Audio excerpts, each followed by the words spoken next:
Hablar de la exploración terapéutica del árbol familiar o del sistema familiar es un tema bastante importante, no únicamente dentro de los enfoques sistémicos o familiares. Debería estar integrado en prácticamente todos los enfoques y todas las prácticas terapéuticas.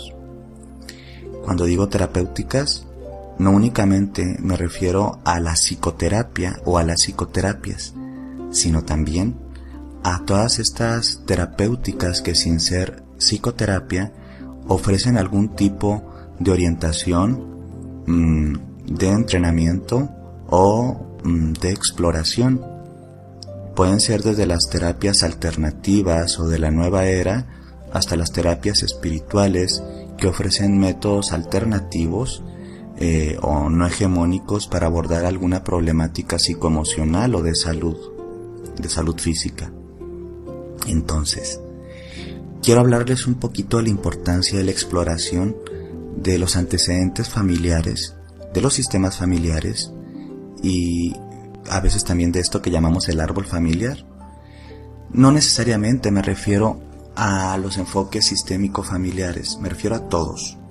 ¿Por qué? Bueno, porque para entender a un individuo, a una persona, tenemos que entender sus orígenes.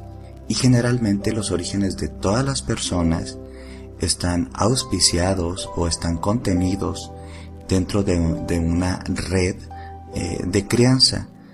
En la mayoría de las personas esta red de crianza es su familia nuclear de origen. En algunas personas son instituciones u orfanatos o también criadores o criadoras externos, pero que fungieron teniendo los roles que podríamos llamar de tutores o criadores. Pues resulta y resalta que las influencias de crianza van a marcar en muchos sentidos la forma en la que nos desarrollamos y también nos relacionamos e integramos con el mundo.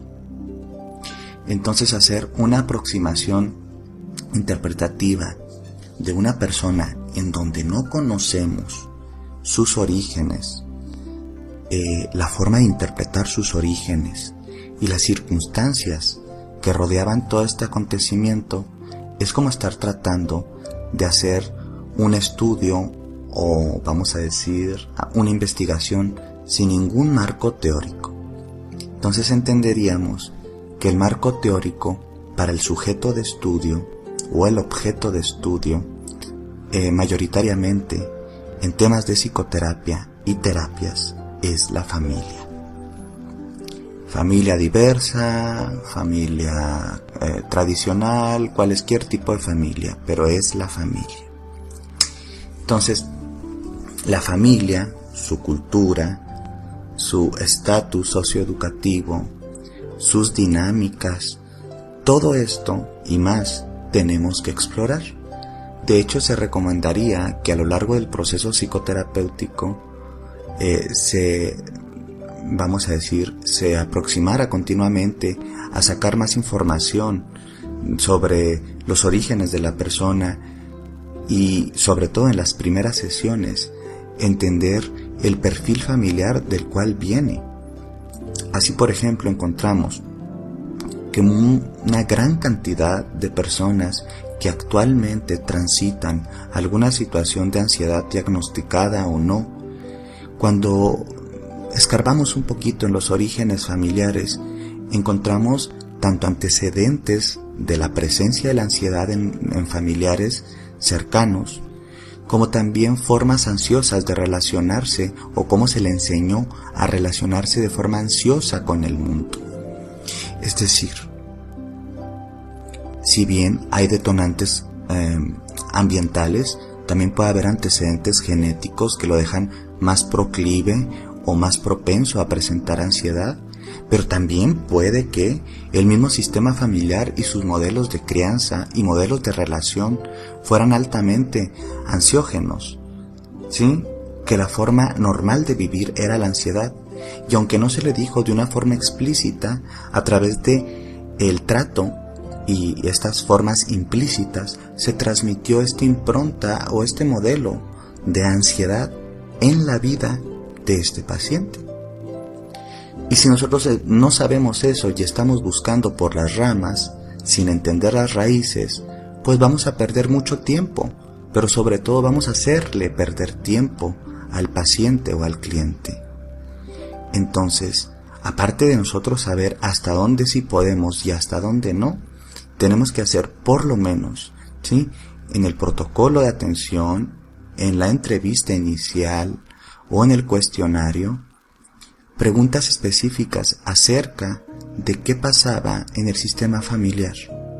Encontramos esto también en ejemplos específicos que tienen que ver con adicciones. Sabemos que a nivel estadístico es mucho más probable que una persona presente adicciones cuando ha estado sometida a ambientes en donde se ha normalizado el uso de sustancias, y entonces acceder a estas en la vida adulta no es un tema que la confronte, porque era una normalidad dentro de sus entornos. No estoy generalizando, pero suele presentarse mucho. Así también, cuando vemos una persona que está transitando situaciones de violencia de pareja, y que generalmente son las mujeres, tanto por la estadística como por la realidad patriarcal y machista de nuestra cultura, encontramos que tal vez desde muy cría, desde muy niñita, ella aprendió de forma observacional, a través de los modelos familiares, el normalizar algunas conductas que no son normales: gritos, condicionamientos, chantajes, celotipia, incluso golpes o abuso sexual.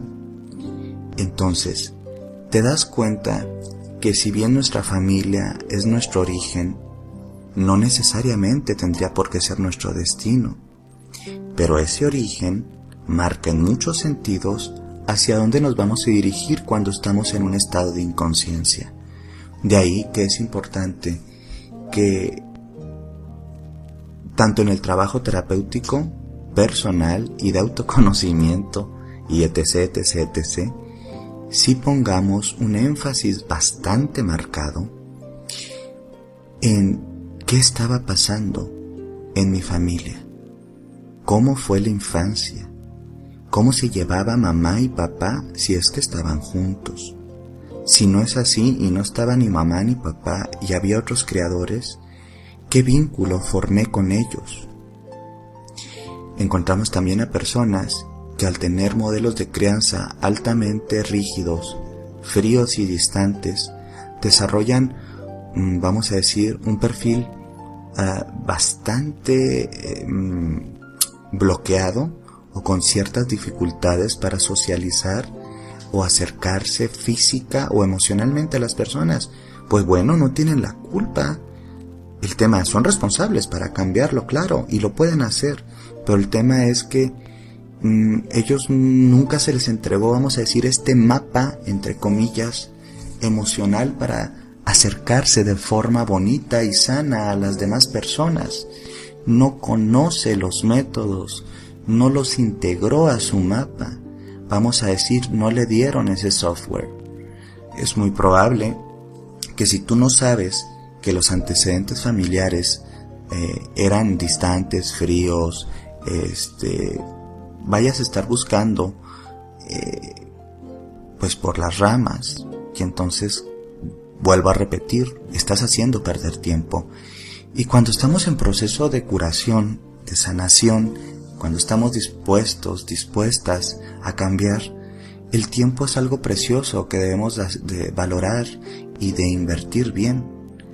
Por eso, seas terapeuta o seas una persona que esté en su proceso de sanación, o también seas una persona que está en su proceso de sanación con un terapeuta, sería importante no perdernos de explorar, hablar y sobre todo ver qué interpretaciones traemos de la familia en la cual nos tocó crecer.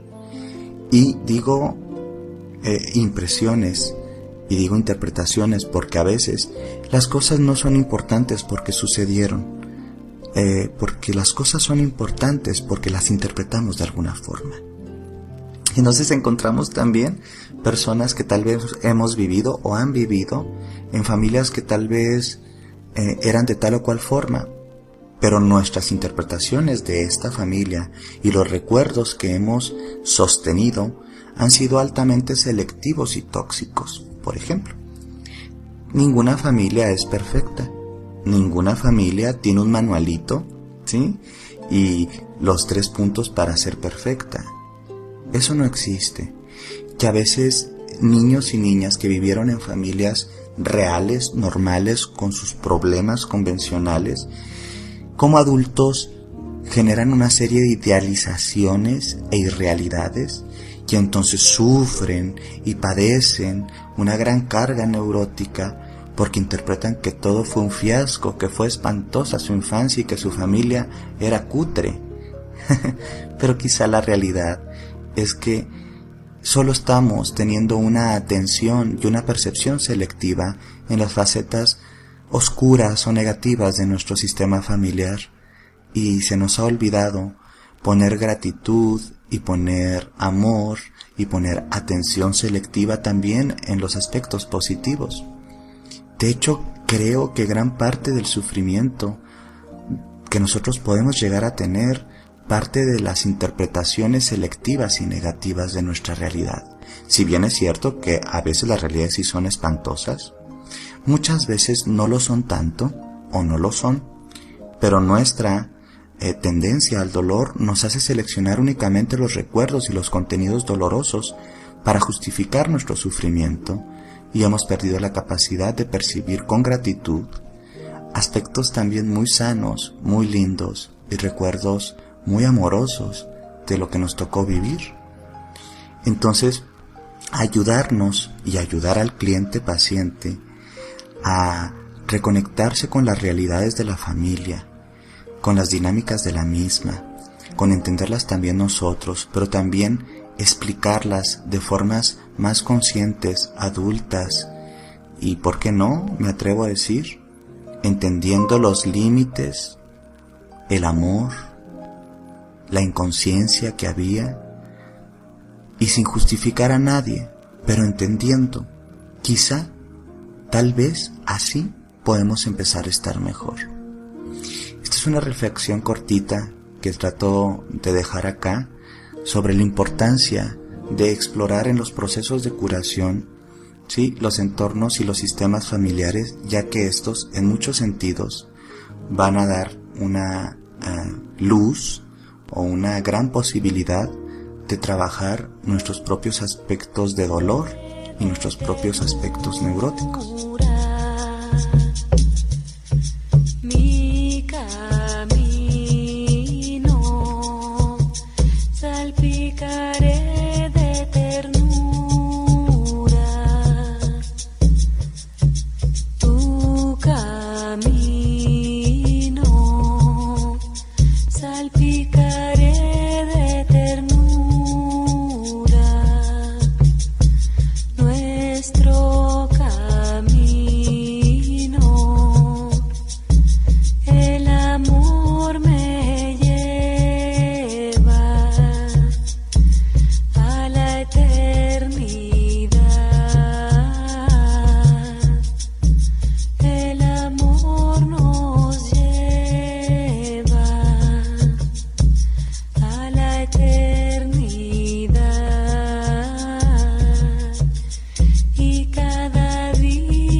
Gracias a la vida que vivimos, aprendí la lección ofrenda más dura de aceptar y también la más poderosa que conozco. Es el conocimiento, la certeza absoluta de que la vida se repite y se renueve por muchas veces que se le apuñale, se le despoje del todo, se le arroje al suelo, se le dañe, se le ridiculice, se le desprecie y se le mire por encima del hombro, se le torture o incluso se deje indefensa. Aprendí de mis seres queridos tantas cosas acerca del sepulcro, del enfrentamiento con los demonios y del renacimiento. Sé que aquellos que han estado en cierto modo y durante algún tiempo privados de la fe en la vida son en último extremo los que mejor llegarán a comprender qué es el Edén, qué es esto que se encuentra bajo el campo baldío, que la nueva semilla se desplaza primero hacia los espacios vacíos y abiertos, incluso cuando ese espacio abierto sea un corazón afligido, una mente torturada o un espíritu quebrado. ¿Qué son ese fiel proceso espiritual y esa semilla que caen en un terreno yermo y que lo vuelve fecundo? No tengo la pretensión de comprender su mecanismo de actuación, pero sé que hay algo que está esperándonos, algo que está esperando que le abramos el camino, algo que está a nuestro lado, algo que ama y espera, y que espera a que preparemos un terreno apropiado para que manifestemos su presencia en toda su plenitud. Estoy seguro de que mientras cuidemos con esmero a esa poderosa fuerza, aquello que parecía muerto ya no lo estará, lo que parecía perdido dejará de estarlo, lo que algunos consideraban imposible será claramente posible, y cualquier terreno en barbrecho estará simplemente descansando y a la espera de que una bendita semilla sea venturosamente llevada por el viento, y lo será.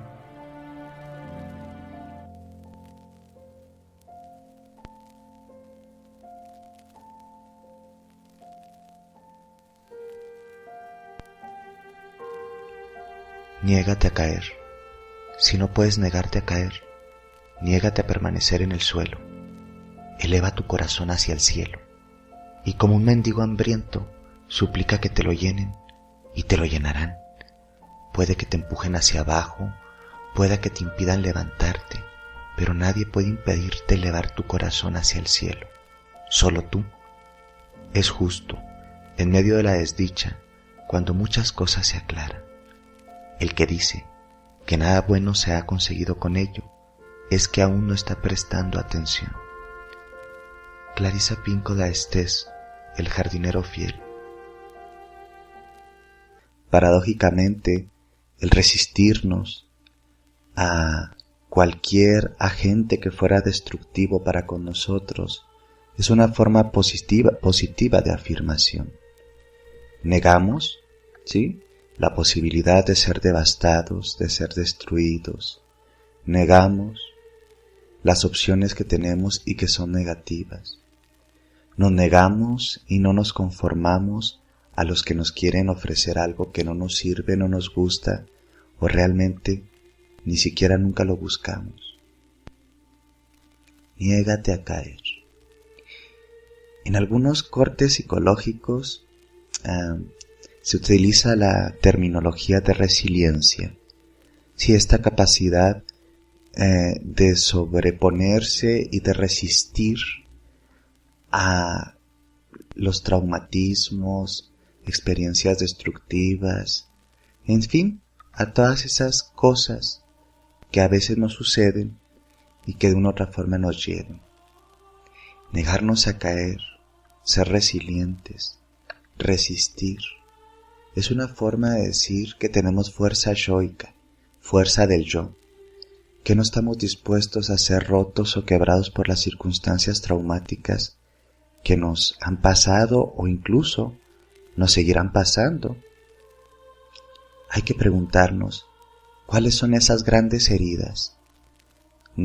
¿Cuáles son esos grandes traumas esos grandes dolores que están dentro de mí o han estado dentro de mí. ¿En qué momento me voy a negar a seguir siendo una persona que padece o que se instala en ese dolor? Niégate, resístelo, ve más allá.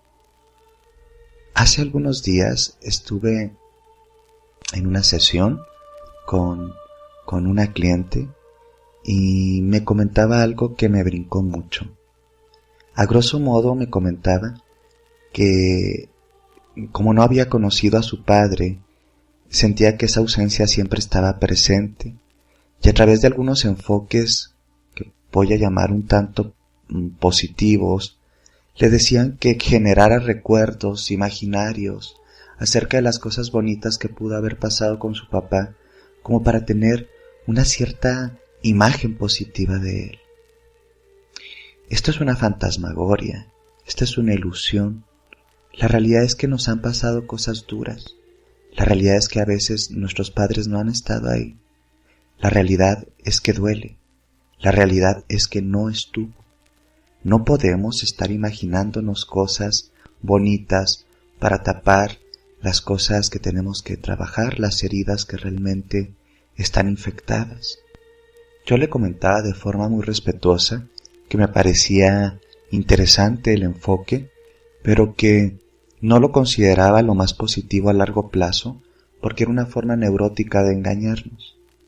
Le decía que más bien teníamos que confrontar el hecho de que no había estado ahí y que había una razón para que no estuviera. Que realmente a nivel sincrónico y de causalidad, el mundo todo, ¿sí? Va teniendo su ritmo y su fluir y que nada es casual. Que nosotros no necesitábamos la aprobación o a veces la presencia de nuestros padres para que nuestra vida tenga un sentido. Ya el universo le había dado un sentido porque había juntado a su padre y a su madre para que ella existiera corporalmente, psíquicamente, aquí en el mundo.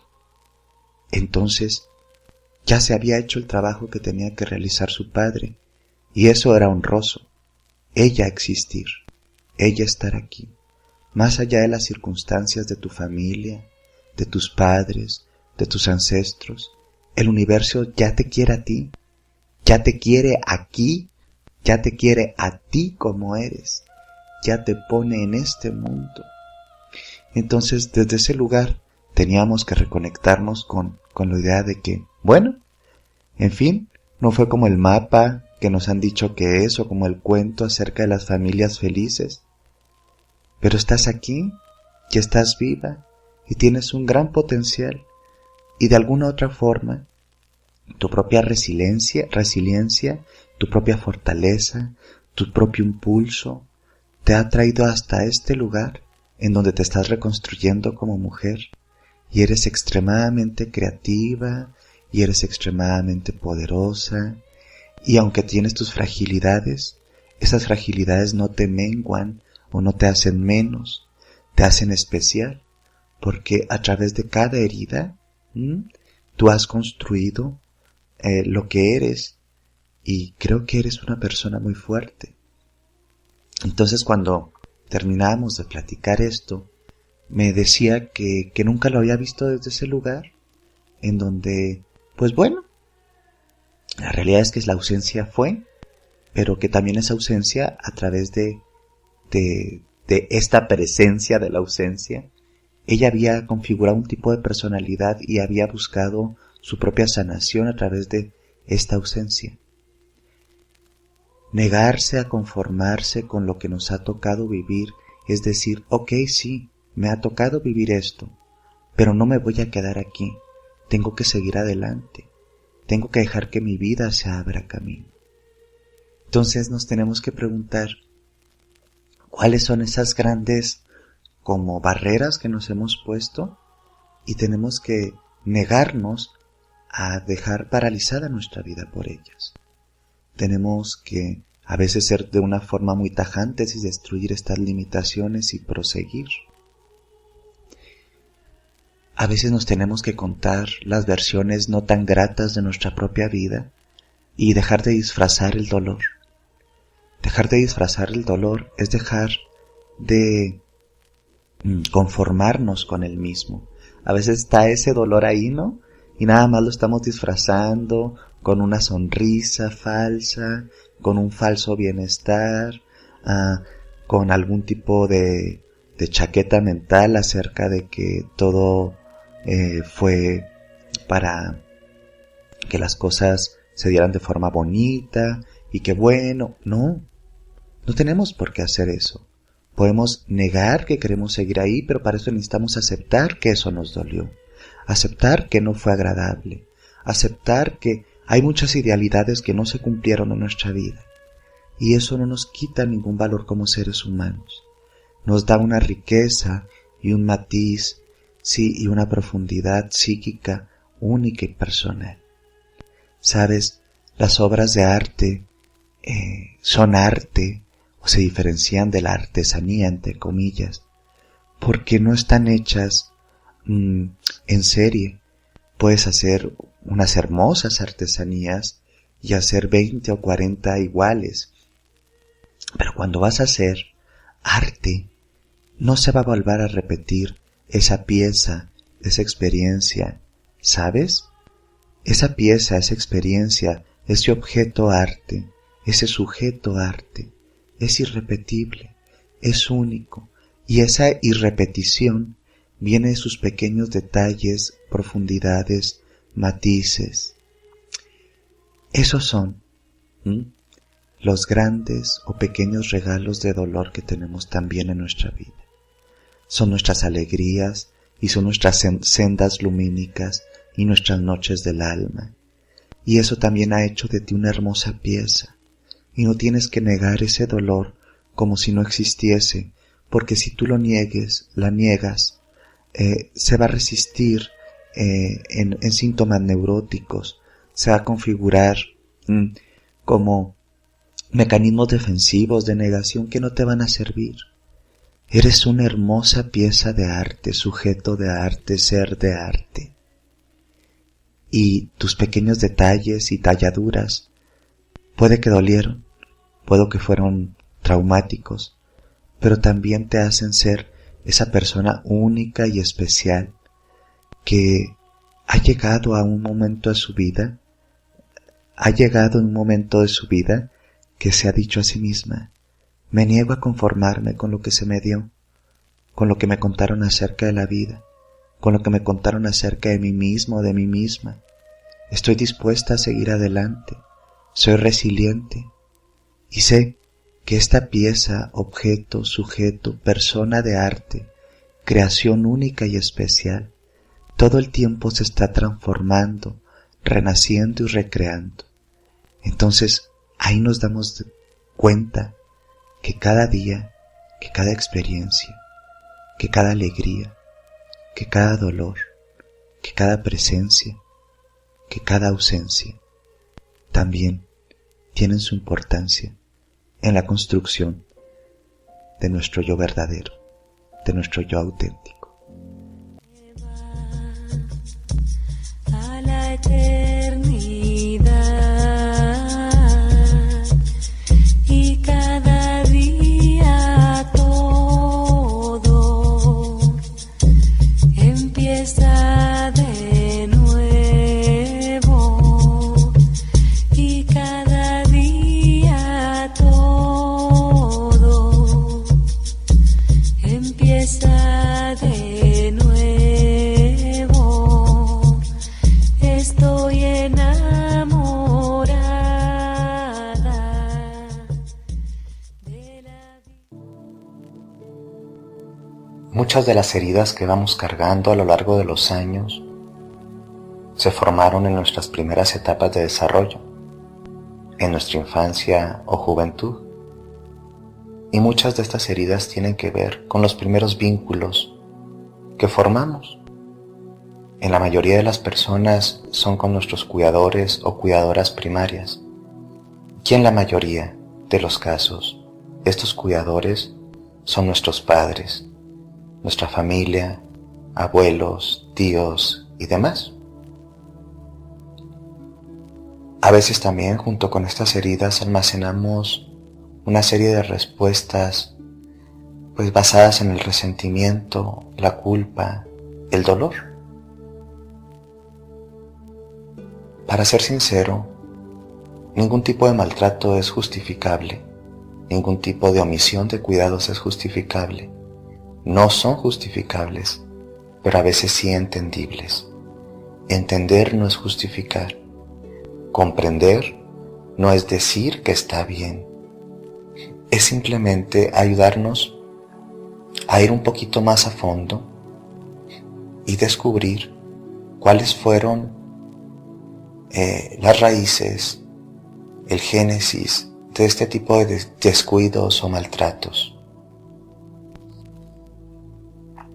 La mayoría de las personas estamos emocionalmente heridas y nadie enseña cómo ejercer una vida sana y plena.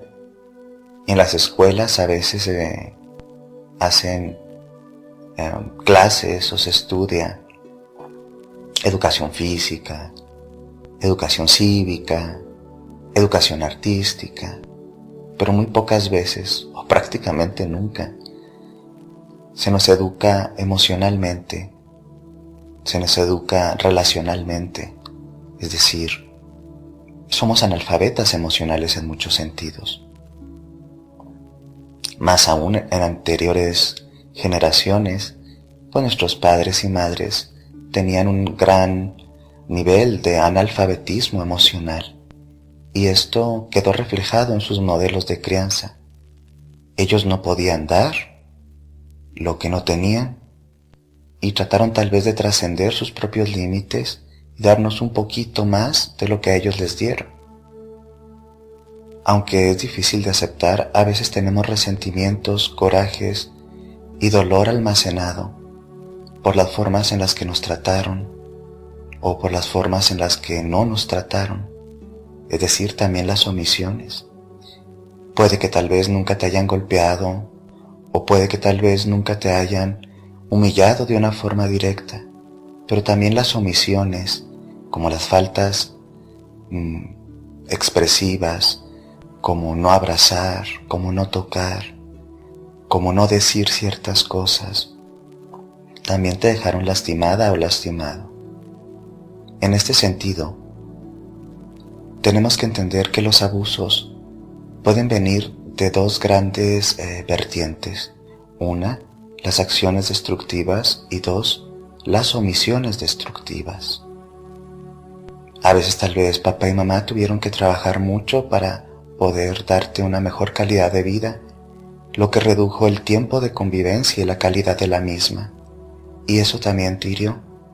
Es decir, para ser sinceros, nadie enseña cómo ser padre o madre de una forma funcional.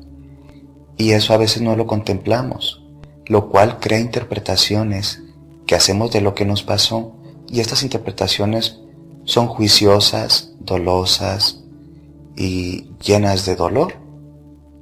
Quiero que pienses cuáles han sido las acciones destructivas o las omisiones destructivas que más te han dolido. Quiero que trates de recordarlas. De hecho, si las puedes escribir es mejor. Nombrar, nombrar, nombrar. Eso es lo que tenemos que hacer en esta parte. Dejar de lado el silencio, el secretismo, la evasión y nombrarlo. Nombrar el dolor. Así, si nosotros sabemos dónde están nuestras heridas, va a ser más fácil tratarlas, curarlas, sanarlas. ¿Alcanzas a ver cuáles son esas omisiones o esas acciones que te lastimaron? Bueno, si ya las tienes claras o no, hay que empezar a trabajarlas.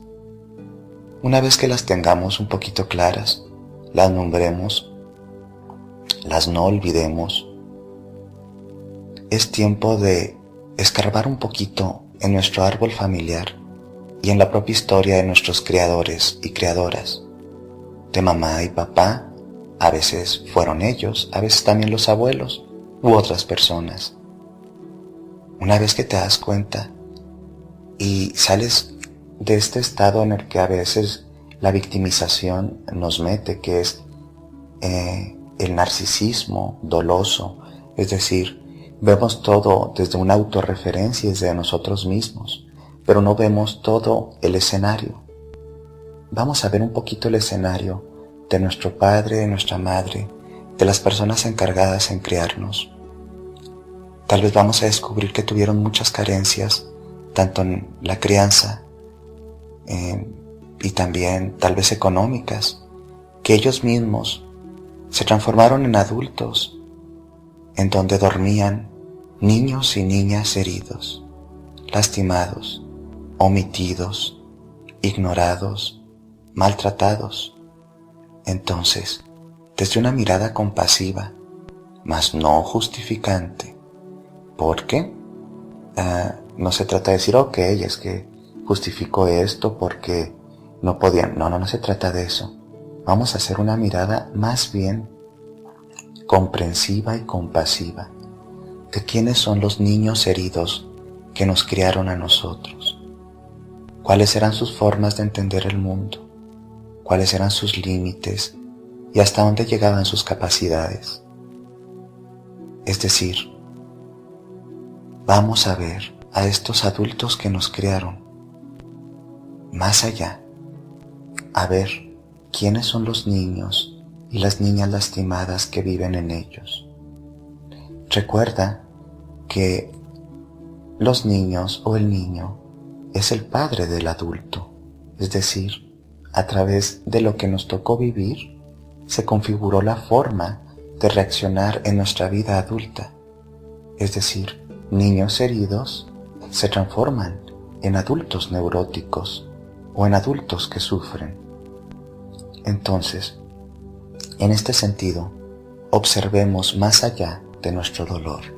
Vamos un poquito a nuestro árbol familiar y observemos quiénes son las personas que nos criaron, pero no como adultos, sino como los niños que han sufrido. ¿Qué le pasó a mamá? ¿Qué le pasó a papá? ¿Los cuidaron bien? ¿Tenían comida suficiente? ¿Se quedaron con muchos deseos? ¿Tuvieron que trabajar desde muy pequeños? ¿Tuvieron una crianza dura o castrante? Vamos a tratar de ver con ojos de ternura a los niños heridos que viven en nuestros padres, a los niños lastimados.